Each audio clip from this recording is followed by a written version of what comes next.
May nagbigay nga pala sa akin ng instant noodles. Tunay na imported po ito from Thailand.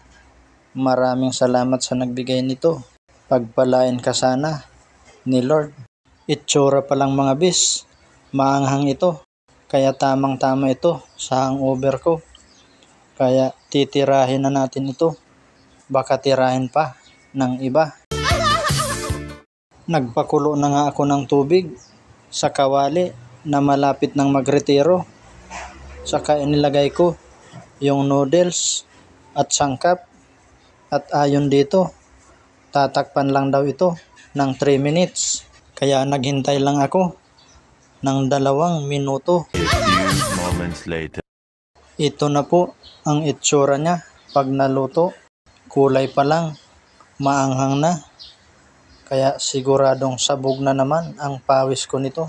At syempre, tanggal din ang hangover.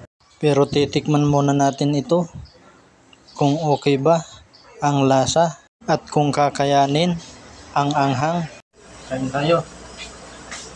Instant noodles from Thailand. Singwa-singwa.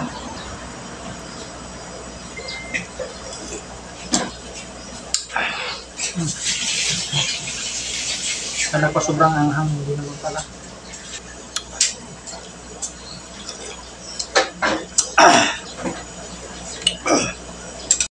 Masarap siya mga bis. Promise. Masarap pa sa ex nyo. Lasang-lasa yung flavor na hipon at luya. Maraming salamat uli sa iyo, madam. At maraming salamat din sa panonood nyo. Hanggang dito na lang ang ating video. Maraming salamat.